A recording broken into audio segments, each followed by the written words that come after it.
people can read a much better diarist than myself while waiting. And now we have 44 participants, so I think the nice 44 people who are on time. I'm going to begin and start with thanking you all so much for coming. I've done lots of teaching online in the last year, but actually this is the first event that has sort of been centered around something I've written, which I've hosted, where I'm responsible for hosting it, and I've never done this before, so please forgive any technical blunders. So Charlotte, very wonderful Charlotte Anderson from Combined Academic Publishers, is going to help us on the technical side. Thank you, really, it means a lot to me that you're interested in this topic, and especially when everything else that's going on, it's gone rather off the agenda. And I want to really thank Zand van Tulleken and Hussam, my friend from France, and Philly, who isn't on your invite because you didn't know she was coming. Philly is the director of partnerships at Choose Love, because very sadly, Josie Norton's been called away to a personal emergency. So thank you, Philly, for really literally stepping in at the last minute. So, by way of introduction, I'm actually put up this rather grim quotation from a diarist other than myself, Winston, in Orwell's 1984. I'll just read it for those who like to be read to. April the 4th, 1984, last night to the flicks. All war films, one very good one of a ship full of refugees being bombed somewhere in the Mediterranean. Audience much amused by shots of a great huge fat man trying to swim away with a helicopter after him. First you saw him wallowing along in the water like a porpoise. Then you saw him through the helicopter gun sights, then he was full of holes, and the sea around him turned pink, and he sank as suddenly as though the holes had let the water in. Audience shouting with laughter when he sank. I'm starting with this because last week, 130 people drowned in the Mediterranean. And they weren't shot from a helicopter, but their drowning occurred with the Italian and the Libyan Navy and Coast Guard standing by, and Frontex did nothing to assist. I don't know any of their names, and they're just a few of the 18,000 that have drowned in that area of the Mediterranean since 2014. And one of the reasons that I've written these diaries and published them is because I really do want people to understand who these people are and why they would take these risks. There's a wonderful poet from Somalia called Wasan Shah, who I also quote in the book, and I recommend her poetry. You have to understand, no one puts their children in a boat unless the sea is safer than the land. I wanted to understand the people who make these journeys, and I wanted to understand the people who choose to help. Now, many of the people who choose to help are the people who make these journeys, and Hussam's going to talk about that this evening. But there are also other amazing people who literally have dropped everything and for no pay at all have chosen to go over to France, to Italy, to Central America, to Greece, wherever, and just try and help people on their way. One of the groups of people helping, doing amazing, courageous work, is the SOS Mediterranean. Ocean Viking is one of their ships that tried to help those 130 people. That's why we know about them. They failed in this case, but they've rescued many others. And their activities are funded by this extraordinary new organization called Choose Love. I say new because it didn't exist in 2014 at the very beginning of this crisis. And then a couple of friends of mine, they became friends of mine, Tom and Shizuka, started fundraising in a back room with another group of friends, and they started something called Help Calais. And I read about them on the internet, and I thought, I'd like to help. So I rang them up and I said, can I help? And they said, yes, come and help. Quite unlike any professional aid operation I'd ever been involved with, I just got in my car and I drove to Calais, and that's where the story began. And that's why I've decided to give all the profits that I make from this book to what has now become Choose Love, and why I'm really glad that our first speaker this evening is Philly Boyle from Choose Love, who's going to take the story from there.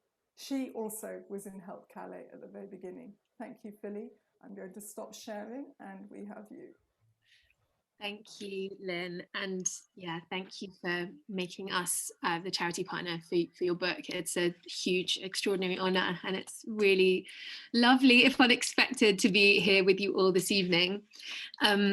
I guess leading on from where Lynn got to, this time, it was in September 2015 when Tom and Shizuka set up a fundraising page. Quickly, I connected with them through mutual friends, and we were in that moment where I'm sure a lot of people, probably everyone on this phone call, or at least anyone based in the UK, would have been feeling similar things to what we were feeling, or versions thereof. You know, we felt furious at the narratives that we were seeing in some areas of the media. We felt grossly unrepresented by what we were seeing coming out of the mouths of certain very prominent politicians, and we felt nothing but solidarity and love towards the people who were arriving on the shores of Europe at that time, fleeing the most terrible things and just seeking somewhere safe to live. And like so many people, we wanted to know what we could do, and like we wanted to find a way that we could help. We all had our day jobs. We had never thought about doing anything like this before, but we wanted to do something because we felt so moved by this, that's these strong kind of negative narratives emerging. And so we decided we would collect some stuff. As well as we set up this page, we would collect some stuff and we would take it to Calais. It was the closest place to where we all lived in London, and we set up an Amazon wish list, and within moments we'd sold tens of thousands of items, and we were receiving 7,000 packages a day at a big yellow storage in East Finchley, and that was back in September. And that only surged both the fundraising but also the supplies being donated when the horrific images of Aylan Kurdi on the beach in Greece were emerged into the press. And I think it was such a moment when we kind of a real movement just had kind of been born without us really realizing, without probably any of the tens of thousands of people that were involved at the time, of human beings just saying, no, this is enough is enough. We're going to do something. And we thought we would drive over to Calais and we would drop the stuff that we collected, and we would give the money to a local organization working there, or one of the major organizations. But when we got there, we found there were none of those large organizations that we'd have expected to see. There were a few volunteers. There was a local French organization run by amazing retired Calaisians called Auberge des Migrants, who we still work with to this day. And right there on the spot, we signed a lease for a warehouse. We said, we've got this money that we've raised.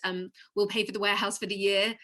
And I said I'd stay. I was working freelance kind of for myself, so I said I'll stay and see what I can do. No experience with the sector, just like everyone else basically that was arriving at that same like flow and flurry of humans and of goodwill, I guess. And we just, we did not know what we were doing, but we did know that there were none of the people that we thought should be making sure people had food and sleeping bags and tents and shelter and firewood. None of those things were being provided. And so we kind of organized ourselves as a collective into different organizations sprung up, people responding to the different needs. So people building shelters, distributing food, distributing clothes, setting up a women's center, and we were then called Help Calais, and then shortly after Help Refugees. We were just setting up fundraising pages saying, this is what's happening, telling people what we were seeing, inviting people to support either by donating, by coming down to help, by collecting donations. We needed everything. We needed all of the different expertise, in the same way that Lynn was called upon for your skills. It was the same thing. We had builders who would build festivals all summer long, who were coming to build wooden shelters to make sure that, first and foremost, the women and children were under real roofs with locking doors at night, and then after that, so the other camp residents as well. And we did it as a kind of in collaboration with people in living in the camp. Of course, we were there, and we were trying to listen and work out what was most needed and how we could do this, in this horrifically undignified and terrible place that people were being forced to live, kind of being abandoned. That, how could we do it in the best possible way within like the limited parameters we had, and kind of learning with the communities in input and guidance as we went. And so quickly we became like a kind of what you might consider like an equivalent of what you would call a camp management in an official refugee camp, funding all of these services, talking about what was happening.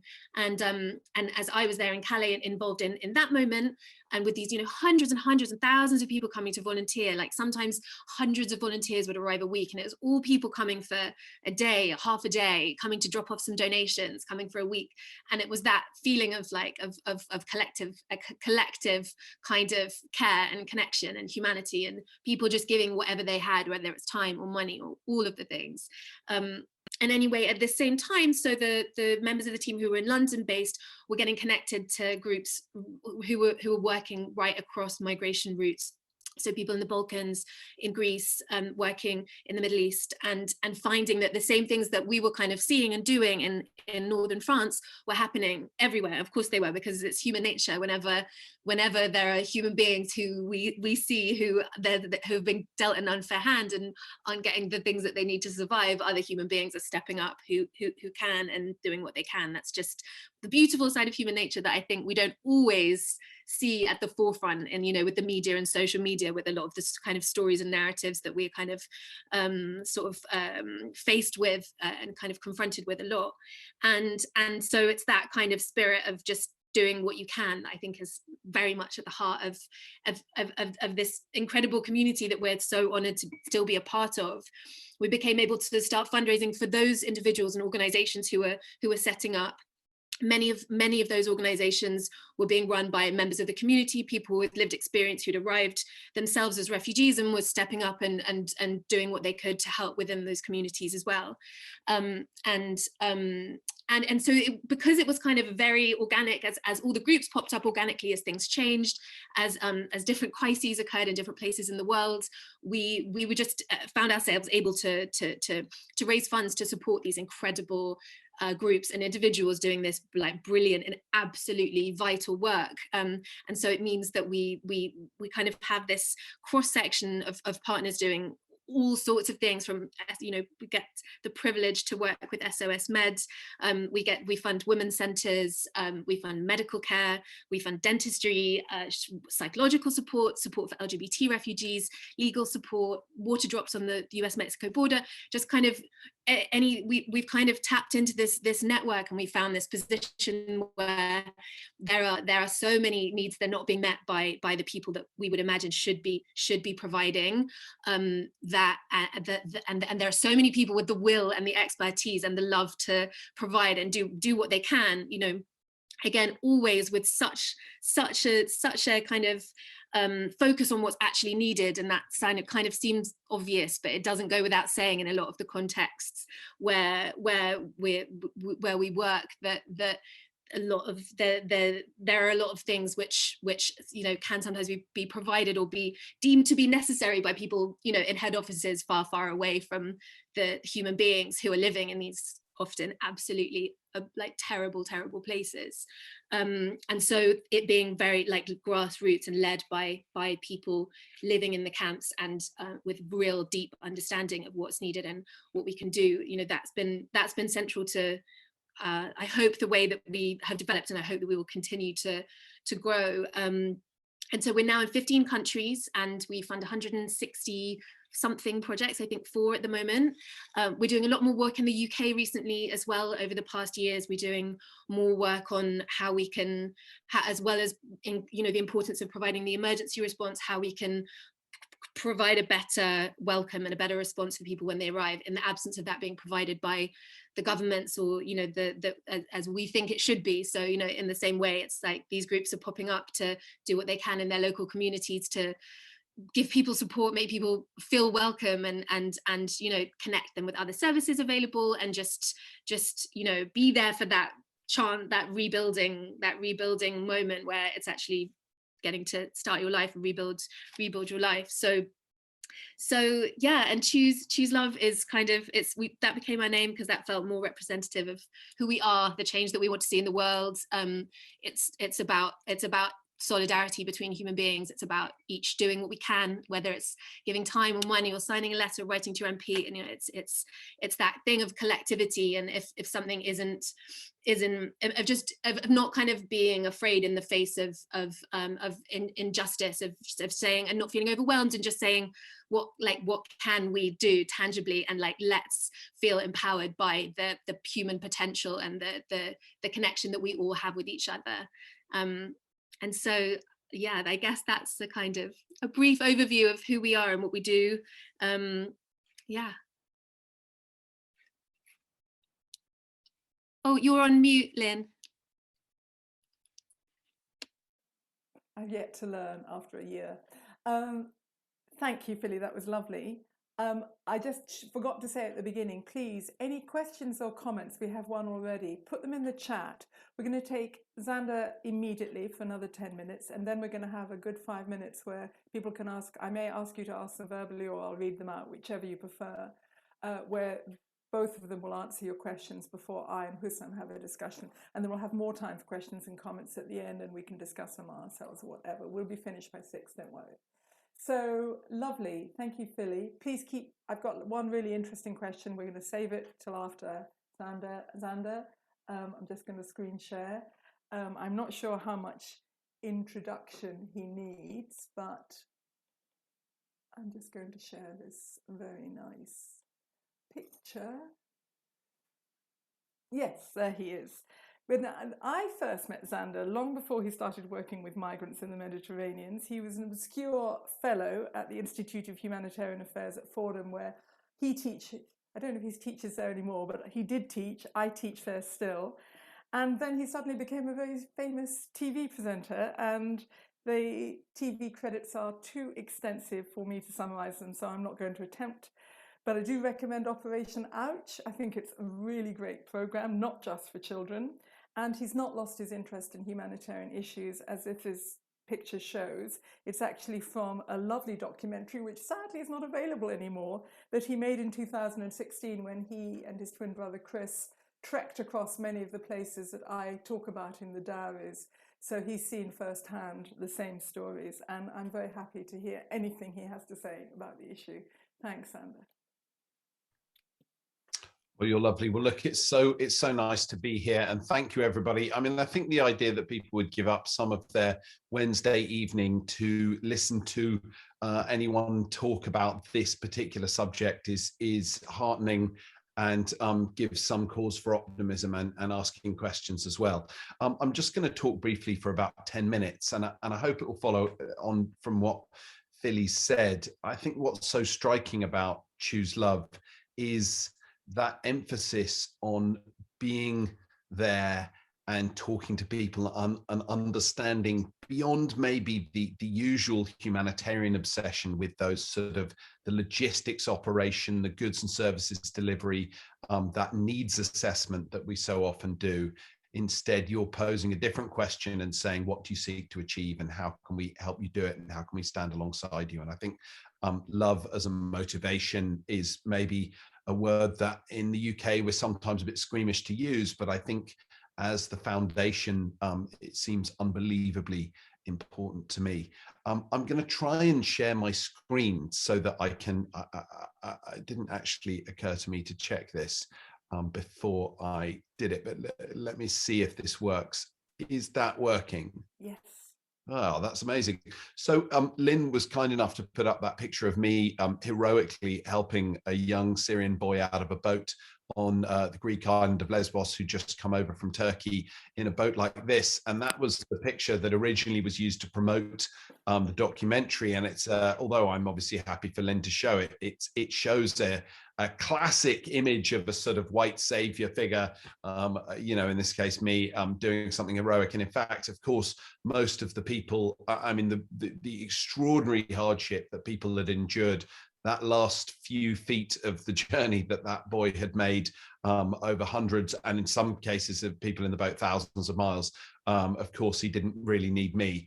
And while it looked good for the camera, I think this is maybe a more appropriate image. What you can't see is that in the bottom of this boat, the boards that would typically be in a sort of semi-rigid boat of this type. In fact, it's not a semi-rigid boat. It's not a rigid boat at all. The boards have been removed and the floor is sagging, which creates a huge amount of drag and makes it very unstable. And the floor probably has possibly 2 or 3 feet of water in there. And so we're at risk of drowning even within the boat and still floating. And I can show you a couple of pictures of that.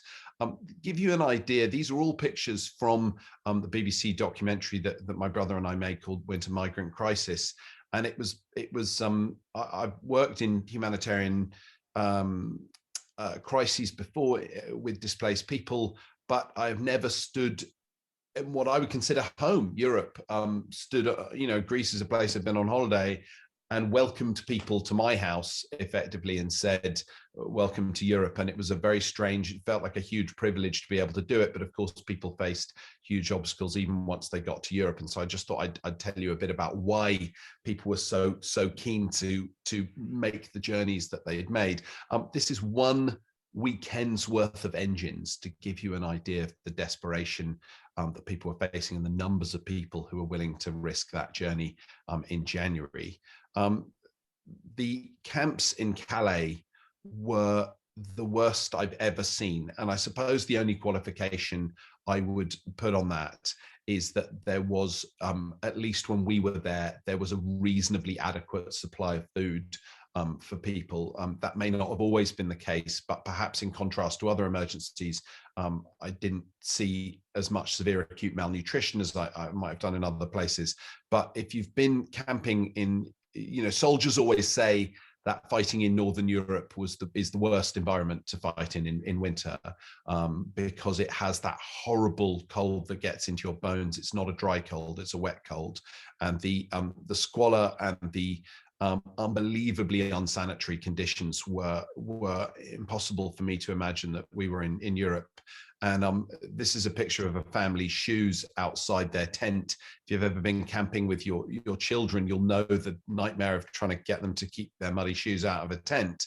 But this was a family that had been there for many months, and it was about minus 2 degrees, which is kind of the worst temperature, a sort of freezing mud, but the mud wasn't really solid. You can see here discarded food and sides of salmon that people had brought from British supermarkets. So this kind of very peculiar aid response that was maybe very beautifully motivated, but had a chaotic element as well. But the striking thing, these are photos that could be arranged, but were just photos of what I saw at my feet. The canisters, yes, gas, pop in the street, along with you can see a dead rat next to an MCS canister, and the cops in the evenings firing their gas canisters into the camp. Now, it's interesting when you look at the medical evidence for the harms of CS gas. You might wonder who pays for that research. It's like the American government, the French government like to use lots of CS gas to control riots. And so if you go on PubMed and search for the evidence that does harm, you won't find very much, because it tends to be that pregnant people with severe respiratory disorders, people who are disabled, people who are immunocompromised do not find themselves at demonstrations or riots in the West where CS gas is used transiently. I'm opposed to the use of CS gas in any situation, but if you're lobbing it into a population night after night, I think it's unbelievable to imagine that it wouldn't be doing people tremendous harm. And my experience of inhaling the stuff was if I'd had any respiratory compromise at all, I would have been in desperate trouble. And indeed, there was a phenomenon of jungle lung that people were describing with the kind of respiratory conditions of damp woods, cooking on wood smoke from not necessarily very good quality wood, and also the CS gas and the local chemical factory, all of which provokes this humanitarian response where you think, well, what can be done when people are living in such squalor? And in fact, what was most striking to me was that the French government had responded and had built what at first glance would appear to be a good camp, secure, well-drained, lit, warm shipping containers. and asking people why they would choose to live. I mean, here you can see a sort of frozen, water, urine, like just not where you'd want to be camping at all, and these very, very poor quality temps, and why they were not trying to go into the shipping containers, which initially seemed very mysterious. The conditions were incredibly revealing. I spoke to a plastic surgeon from Syria who was living, this was his accommodation, and said, why would you not go and stay in the shipping container? You did not have to register fully, right? You didn't have to give your name and pass in there, or at least that's what they were told. You did have to give a fingerprint, which I think was disincentive enough, possibly. But the reason was that people wanted to come to the UK, and the plastic surgeon said, I want to come to the UK because I follow the Premier League. I've read most of Dickens. I speak good English, and I want to try and get some version of my life back. And the UK is where I believe that I would be able to fit in best. And were he to go into that shipping container, he would lose his temporary accommodation. It would be taken over by somebody else. And his attempt to get to the UK involved getting on a truck. And getting on a truck might involve getting beaten up by the police. It involved finding a truck going in the right direction. So it might involve getting on the wrong truck and ending up in Germany, having to get it bus back. Or it might involve getting beaten up by the police and getting arrested. But that would mean that he was out of the camp for a minimum. A good attempt, he reckoned, a good failed attempt would take him 36 hours. And that would mean that he'd lose his shipping container and his other accommodation, and then he would have nowhere to stay. And so the idea that help could just be provided as this kind of technocratic solution was so wildly different. What he needed immediately was warmth, food, shelter, all those things. What he sought to achieve was very, very much more important to him. And I think the apparatus of the French state had utterly failed to, probably had understood it, just didn't want to help him achieve it. But we were also, the UK government was also paying for those shipping containers to make sure that people didn't have much of a chance of getting into the UK. And I'll end a couple of images to end on. The Calais authorities, Banksy painted a picture of Steve Jobs, whose parents were Syrian refugees. And it's open to interpretation, but I think the suggestion was that we all venerate Apple and think of it as a great American company, but it's founded by the child of refugees. And should we reconsider the people living in the camp next to the painting? The Calais government, such as the value of a Banksy, they'd put a bit of plastic sheeting over it. Just extraordinary, even as they were firing tear gas into the group of people that the picture was commenting on. Unsurprisingly, it was defaced immediately, and I think completely appropriately. Defaced is not even the right word. It was added to by a far more astute commentary, which says here, it's a play on the L'Oreal slogan, because we're worthless. And London Calling, you can see there. So this was the respiratory environment. There's the fence, paid for by, if you're a UK taxpayer, paid for in part by your taxes, to keep people off that flyover, and the police would stand on the other side and fire the tear gas into the camp. I will leave you with one. I've got so many pictures, but I'll leave you with a final image. There are two final images. One is that we spend about $2,000 billion a year on military spending, and the global humanitarian budget is about, depending on how you add it up, in 2019, it was about $30 billion. So we are spending maybe 6 times more on the apparatus to destroy people and drive them from their homes than we are on trying to help them. And so anyone who believes that Choose Love, any organization like Choose Love, will struggle and have difficulties and is available for critique.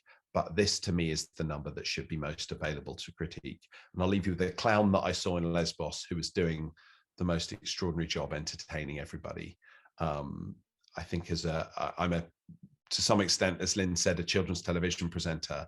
And it was amazing to see the value of that particular performance, and that and the kind of love and warmth that was being done with, that meant as much in its own way as any of the material assistance that sometimes gets, I think, possibly even overvalued in humanitarian crises. I'm sorry to talk for so long, but I'll wind up there. I'm certainly happy to take questions, but I'm also happy to throw it. I'm happy to not take any questions as well.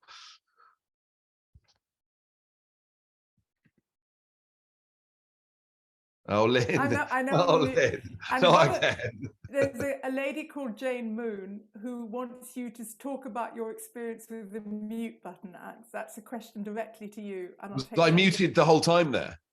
No, you were speaking beautifully. We would have told you. Don't worry. So your experience with the mute button? Oh, I did this. I think I know. I was. I occasionally have to zoom into breakfast television, and which has quite a big audience. The show I'm on is called Morning Live, and in front of two. It's because I'm having a go at you, Lynn, and basically in front of a couple of million people on BBC One, I was fully muted and jabbering away for ages. So I'm a hypocrite, and she's right to point it out. Thank you, Ginny. There's a question which I can answer if no one else can. A reason that the Red Cross was not present in Calais supporting migrants. Philly, do you want to address that? Yeah, a lot of the kind of organisations that we would expect to be helping in a lot of the contexts we work, especially as it was in northern France, it wasn't an official refugee camp, and it was not something that France wanted to do, to make it an official refugee camp, because they felt, I mean, I'm sure there are many reasons and complex you guys might have more insights into, but that it would attract more people if it became an official refugee camp. And organizations which are like funded by governments and or by the UN or any of those kind of bodies are very much restricted to being able to operate in the places that those governments or UN bodies or whatever they are, where they kind of they say you are allowed to work. And within official refugee camps is, I believe, still the case that's one of those parameters. Yes, I think I'll just comment. The issue I try to address in the diaries, and that Xander and Philly are addressing, is that these are people across Europe and Central America who are in informal settlements. When they move into formal camps, all sorts of things happen, and Hussam's going to talk a bit about that. But in the informal settlements, volunteers, and that's why Choose Love is so unique in giving support to those informal volunteers. And banning these camps, constantly evicting them, has not solved the problem. Now, especially in COVID-ridden northern France, there are still 1,000 people who are evicted from squalid little mini encampments beside the road every single night. Or they are contained illegally in Greek government camps. Or I'm not sure of the situation in Italy today, actually. I'm a little bit out of date there. I don't know, Philly. Do you want to describe anything else, any other situation? In Italy, do you know what the situation is? I'm not no. across what the situation in Italy is. Or Xander, do you want? Might be more so. No. I mean, we watched. It's difficult to sort of describe the complexity of that, the weird phenomenon of the French official camp. Yeah. But we watched them bulldozing on the last day we were there. We watched them bulldozing the temporary camp, and this insistence that they had provided something better that entirely obstructed people. But yeah, I mean, it's not. Beyond. I mean, yeah, the possibility of official intervention is quite limited. I mean, the Red Cross the Red Cross's ability to function is specified in the Geneva Conventions. That's what they are, the guardians of that, and they are in international humanitarian law as having the right to access humanitarian crises. But that, of course, you can't invoke that, and so then they're making a very complex choice about where they work and where they try to work. Doctors Without Borders were there, and there were other, we were sort of working in coordination with Doctors of the World as well. So there were large multinational humanitarian organizations. But it's a complex choice for an organization like the Red Cross. I want to move on because I want to give time to Hussam. There aren't any other questions at the moment. And I really want us to hear, because he also can comment on many of these issues. I'm going to I hope I'm screen sharing again. So,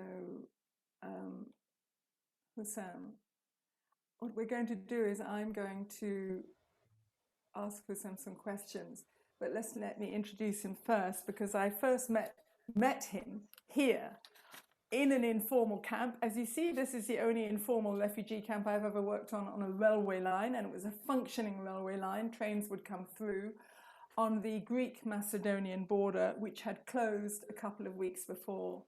And this young man stepped out every day and stood in total silence, changing his sign each day. And I'm really glad to have made friends with him and have him here today. You can read his full story in the book, but we're going to talk about some of his experiences right now.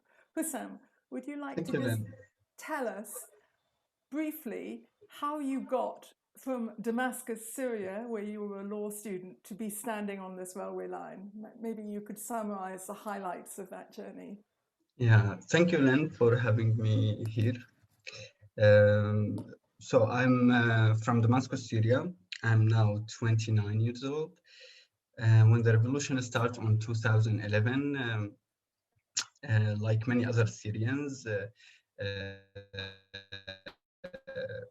I started studies for a while to participate, to have action with what's happening in my country. Then the regime, it started when the regime made a siege on my area at Yarmouk on the south of Damascus. So I had to stuck in the siege for 1 year and a half until December 2013, where I had my first actions with helping my community inside the siege. I tried to kind of document, filming what's happening, work in some schools there, because also there is people who went as refugees, but inside the country, like came from areas around before. Then when the situation become more hard, the siege become more hard when we had like the Islamic groups like ISIS, when they arrived, I had to flee. I went to Beirut, and there it was like very important year for me, like a changeable. I participated directly with the local Syrian Lebanese NGO, where I had many trainings and workshop about psychosocial support, working with the children. Also, I had to make sessions with the children aged from 6 to 15, where we made like psychosocial support through art, through theater, many other stuff. Then I had to flee from Lebanon because of the visa issues. The Turkish government announced that all the Syrians need a visa to enter Turkey, and I had to follow my family because they were there, located in Turkey. So I left there immediately. And then I took the boat. I couldn't stay in Turkey anymore. For sure, I will take the way that all Syrians took. I need to follow the rest of my friends to Europe. So I decided to go to Berlin, which is I'm not now, but I took my way. I was driving the boat because no one knew how to drive, and the smugglers, they will choose just anyone like who know how to drive a normal motorcycle, and it's just kind of basic, the same basic mechanism of driving it. I had a 48 person. It was first time I drive boat for sure. And I arrived to one small island in Greece. Then we moved to, it was in February, 19th of February. Then we moved to Athens after we had our documents. And then we took our way to the north, to the Northern Macedonian border. And there we had all of us, I found thousands of people there. We had the numbers given by the police, Greek police. It's kind of waiting numbers to enter, because there was thousands waiting their turn. So I had to wait like to see the border closing or shrinking hour by hour. Every day, less and less people go through. After 2 months, no, after 2 weeks, sorry, I had my number to go through Northern Macedonia to continue my journey. And when I entered Macedonia, they saw that my ID, it was Damascus. So they told me that I'm from Damascus, it's a safe city, I cannot pass. After 24 hours waiting in this tent, it's the waiting tent at the door of the borders. So like every 200 who have the same numbers, they should wait 24 hours in this. Like you are just sitting, squeezing ourselves. After they informed me that I cannot pass, and after 2 days they closed completely the borders, and I knew that it will never reopen again. So here where I started to think as the same what's happened to me in Lebanon. When I went out from the siege, I was completely destroyed from the image and what's happening. I was afraid to not be able to continue doing my life normally. But I knew that what helped me is when I found a young people having a local NGO, when I participated with doing things, helping the others, it completely erased all the bad images and memories from my head. So I knew that I should do the same things in Greece because people are completely angry because they don't know anything, where they are going, why the border is closed, does it will reopen again, because 4 months before it was closed for 14 days and then they reopen it. So the people, all of them, they still have a hope that it will reopen, let's stay at the border. And anyway, where you will go back? You already fled your house. You walk all this journey until this point. You will never be able to step one step back. So here where I found some nice young also refugees there from different nationalities. And we started to make a like small school tent at the border. And it was, we worked at the beginning just with the children and it was super hard. The children had a long journey with their families. It was every time we asked them like, come to play with us to do things, all of them, they don't want to play because they are not children. This is the answer that from children that we take. We don't want to play because we are not small. They want to just be in the food queue all the day to like the smallest food queue. It was 3,000 or 4,000 persons standing.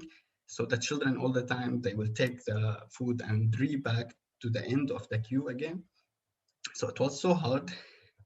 They don't want to play, they don't want to study, they don't want to do anything because they cannot feel their rights or their time. So we managed to have many psychosocial support, also activities at the border. And here where I met Len for sure. And also the UNHCR, they saw what we are doing. And they asked us to move to a family camp. It's called Lakadikia. It's on the north of Greece as well. So we left to this camp before 2 weeks of the evacuation of the borders. And there it was, the situation in the camp, there was just UNHCR having the management of the camp. And there is just like few stuff. They couldn't handle the numbers of the new arrival to the camps. So the perfect distributing the new stuff, welcoming the new arrivals. We start to build a small school very fast. So Sam, I'm just going. This is pictures of the rubbish cleaning that you did in the camp. You started the clubs for children. You were teaching in the school. Because we haven't got so long, I'm just going to ask you. You were running this amazing psychosocial NGO, and I came and I did the storytelling with you. And initially, I found the camp authorities and the Greek authorities very supportive of you and us doing activities there. But then they weren't so happy. Can you talk about here were refugees doing what all the handbooks say: help refugees, empower them, help them to help themselves. You were doing that in the camp. What was difficult? Why it became more difficult over the 2 or 3 years you were there? Can you tell me what the challenges were? The more difficult thing was when there is some, I will not gonna name this NGOs who took over the management on the camp. So they took over of the UNHCR. And the new NGOs who managing the camp, they want us to stop everything because already they have proposals for everything. So we are running school, we need to expand, but they want us to stop because they need to open school, and they have a proposal, and it will be done in 4 months. In 4 months. So like it was so funny what they will do. For example, because it was a refugee team, many people in the camp, as you saw, Lynn, they participated with us. Like picking up rubbish, yes. Yes, with many stuff, with the school, with the knitting, everything. projects. So they make elections in the camp. They wanted to elect new people, just actually to make everything more slower.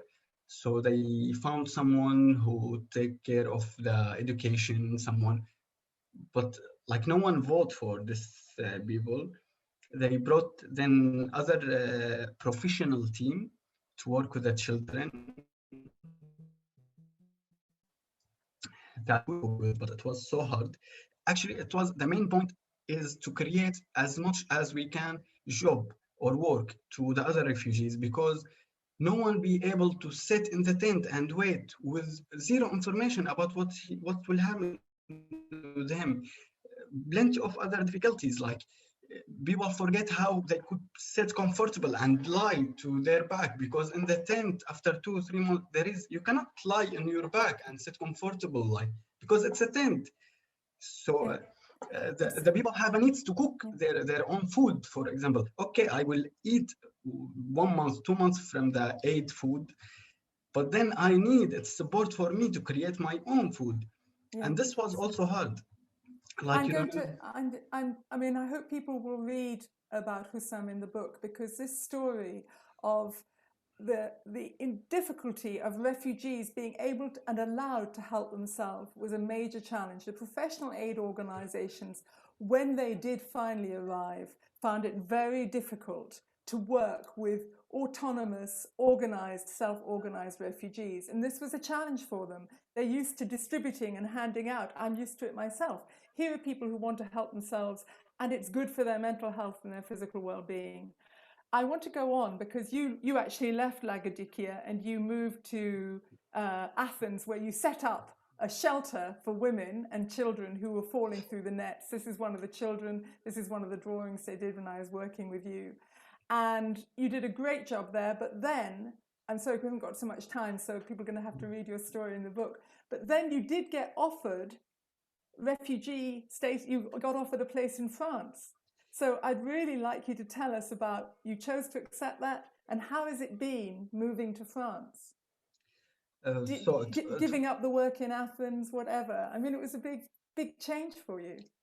Actually, it was like a very good thing, and also at the same time, it had very bad influence for me. The relocation program, they call that the relocation program, where we register ourselves. Then after a few months, we choose like 7 countries from all the EU, and then they will decide for us one country that it will choose us. So actually, I chose 7 countries. I did not write France. I did not choose France between my chosen list. And it was so hard to leave everything immediately, because suddenly they call us and, okay, you will leave in 2 days to France. So it was so hard after building shelter and working in many different areas. As you saw, Lynn, we worked also in the south of Greece, yes, in Lavrio. It was so hard to leave everything suddenly and just go to have a new life where I don't know which city I will be in France. You will go to France, that's it. So it was like a little bit hard, but also it was so good, because also for being a refugee and not leaving the camps at all and helping the others, you will have a burnout. You will have you will be very tired, actually. And it was the best moment to go out from Greece, actually, after all the experience. And you didn't speak French. You were put in Strasbourg. You came and helped me in Calais. Mm-hmm. Hussam is another story in the book of Hussam doing music with his Kurdish drums with Afghans and Syrians on the school bus in Calais. and you're also working with refugees in France now. Just tell us, just in the last minute, what so are you now, doing in France now? Now I live in Strasbourg. I represent VIRI. It's Voices of Young Refugees in Europe. They are partners with the Council of Europe. So I participate with like consultative meeting here in the youth department in the Council of Europe, trying to build a new projects. Lately, there was a new idea between me and many other friends and locals here, like refugees and locals in Strasbourg, to build a new kind of culture center, but we are still on the process. So thank you, Hussam. I'm just would love you to take the whole time, but we've only got 5 minutes left. And I would actually like to give the 5 minutes to the audience. If I don't see any more written questions, but if you have any comments or questions, please do. Yes, one's just come in now. How can we small, I'm going to read this out. Or is it, Charlotte, can we allow the questioner to speak out loud? I'm not sure of the technical thing. Can they speak out or should I read it? Charlotte? I think read it. Read it, okay. How can we small people, privileged middle-class English people who have no lived experience to understand the horror of lives of asylum seekers, apart from listening to tonight's graphic, enlightening and moving descriptions, which are not accurately reflected in the TV media, get training, experience to raise awareness effectively and with authority in these world-weary times? I'm going to ask my fellow panelists first. Speak, anybody, before I say anything. Alex. Well, it's an amazing question. I suppose there are two. I mean, first of all, buy Lynn's book. I mean, buy Lynn's book and then buy it for presents for everyone you know, Christmas, birthdays, Easter, if you give presents at Easter, whatever present giving opportunities you have. I would say there are some extraordinary. I think digging into the documentary world is often very good. Famously, For Sama, which I suspect is still on the Channel 4 website, would be an extraordinary place to start. Can you write that in the chat? Yeah, For Sama, yeah.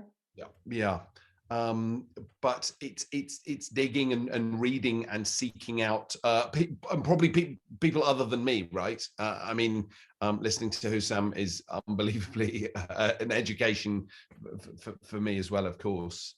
I don't know what resources you'd recommend, Philly or Hussam. Philly. I think researching organizations, organizations like Hussam's, like the work that Alexander does, and obviously I would recommend Choose Love as well, like following social media accounts, getting on mailing lists. The information comes in, and I know that kind of the grassroots response really tries to make sure there are ways that people can get involved that aren't just necessarily financial. So yeah, a lot of the time funding is desperately needed. So if you can organize a fundraiser, if you can chuck in a $5 a month, those things are great. But there, it does make it right. Signing petitions, writing to your MPs, it's kind of, sometimes it's easy to be like, that doesn't work, but it genuinely does. That's how, as people who have the privilege of being able to interact with our politicians and who, our MPs, they are supposed to enact what their constituents want if they want to stay in power, which they do. It's a powerful thing that we can do. Volunteering, obviously with COVID, it's been up and down, but often there are lots of volunteering opportunities locally and abroad. Hussam, I'm sure you've got some good stuff to add.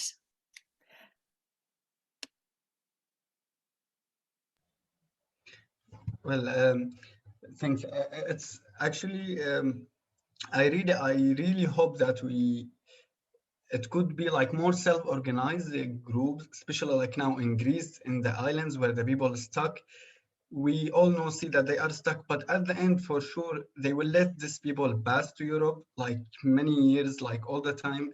So it's rather like to let them waiting there and being more and more angry, and then release them to outside. Like if there will be more the self-organized, more smaller groups. It's really now what we can see on the, like what I saw in Greece in the humanitarian field, more and more the NGOs becoming as a companies, that it will just make like strict rules, a lot of bureaucracy, that it should be very far from refugees' life. And yeah, that's it. I hope that this could happen. Political lobbying is not a waste of time, and using personal testimony, and I've tried to put a lot in the book, use it. And use the recording of this, use Hussam's story is extraordinary because it shows, it sort of flies in the face of every malign stereotype that you have about people who are forced to travel. And in the next 10, 15 years, there are going to be many, many more people forced to travel because we are pumping carbon dioxide into the atmosphere. I won't start on that one. There are two more questions which are really important. Choose Love is a powerful name, particularly in the, we don't have to leave at exactly 6 o'clock, and we're not offended if people do have to leave, but if you're sticking around, we're certainly here for a few more minutes. Choose Love is a powerful name, particularly in the face of indifference as well as outright hatred. Can you say something about the force of this name for your people, collaborators, and those you help? Does it challenge other people and organizations? And that's for you. And then there's a question for you, Xander, after that. I think I'd like to say that the only thing that it challenges is for us to just be to continue to challenge ourselves as humans and kind of constantly, in an empowered and connected and engaged way, not through guilt or shame about what we have or what other people don't have, just through human connection to seek to do what we can on a daily basis, and not just in the space of the way that we welcome and that we use our voices to advocate for the rights of refugees, but it applies to all different areas of life, and I think that answers it. I think you can just apply it to every situation. So it's more like, it's a kind of encouragement. And we do have lots of lovely merch which you can buy on our Choose Love website if you would like to be emblazoned with the message and remind everyone that you cross paths with. It's a nice slogan to wear on your T-shirt. It's one of the few NGO names that doesn't have some basically problematic quality as well. The Red Cross has all kinds of problems. I mean, if you look in the history of the Red Cross logo, it's a nightmare trying to pick a logo. And then Doctors Without Borders, of course, doctors are not really the most important healthcare providers. I hope Lynn might be saying that. So there's all kinds of things anyway. Absolutely not. Xander, can you share that amazing slide with the bubble graph showing spend on defense versus spend on humanitarian aid? Maybe on Twitter. Put it on Twitter. I will. I'll put it. You're welcome to follow me. This is not my bid for more Twitter followers. Follow me. It's very funny. Certainly welcome to hassle me on Twitter for any information. It comes from the Global Humanitarian Assistance Report, and if you just Google GHA report or Global Humanitarian Assistance, could you just like that? And I'll type it in the thing. I'll put the link in the thing. What I may not be able to do is find that exact slide because I can't remember which year I grabbed it out of, but I'll do my best. I'll try and find something that approximate it, but yeah, it's certainly from that report from one of the recent years. Okay, is there a seventh question? Wait a moment, one more. Thank you all you lovely people for your lovely comments. Charlotte, did you want to say anything about the availability of the recording, discount vouchers, anything before I wrap up? Yeah, just really, really quickly and really briefly, I've put in the chat again a link straight to the book, and the discount code is there as well. So yeah, for everyone you need to buy copies for, that discount is valid for as long as you want it for. And yeah, they're coming straight from the UK. It's straight from the publisher, no middlemen, and get as many copies as you want. And the recording of tonight's talk, I will be preparing that and just sort of doing the tech things tomorrow. So everyone who's been here this evening, you will be sent a link to that if you'd like it tomorrow or by the end of this week. Yeah, so I think that... Okay. Thank you, Charlotte. I just got two more questions I do want to answer because they're important. Anna, thank you so much for your question. Medical humanitarian aid. I would recommend actually, and I will say that MDM and MSF are two of the agencies that have been really, throughout this, they aren't bothered if it's an informal settlement. They're there trying to help. MDM, my husband does amazing work with them in London. He's a caseworker. They do amazing work with refugees in London. I would recommend that you get, Philly would like to answer this question live. No, sorry, right. I was just marking it answered. Look on their website, because there's possibilities to volunteer with them here in London, and that would be a good starting place. Okay, Julia, thank you for your lovely comments and your questions. People have asked regularly, why does the Home Office not put an asylum desk in Calais? I will tell you, the French government would never, and actually that we have that discussion in the book, I and a friend, saying, I ask exactly that question. And, you know, friends told me, and they've told me repeatedly, Calais doesn't want to be a magnet. It doesn't want to be a magnet. It is a magnet for migrants, and they'll never do it. It'll never happen. But we do need safe passage, and there's an NGO, one of the new informal NGOs that has set up something called Safe Passage. Again, look at their website, are trying to address these issues. How do we make it safe so that people do not have to drown, get electrocuted in order to make their way to freedom? I'm the child of migrants. How many of us here, if I had a live audience and ask you to put up your hands, I bet every single one of you has someone in your family who moved for a better life. That is all these people are doing. And our way of treating them leaves me deeply ashamed, which is why I'm so honored that you're here to do this work and interested in this work and care about it, and we've just got to keep doing it. So thank you very much indeed for coming. I want to just do my formal thank yous. Charlotte, thank you for distributing the book, organising this event, making it so technically easy. Thanks also to Brendan Cahill and the Refuge Press and Fordham University Press behind them for actually publishing the book. And really thank you, Philly, Zander, Hussam, for just doing a brilliant talk in which I just had to chat along beside you. Thank you so much, and thank you everybody for coming. Really lovely to have you all here.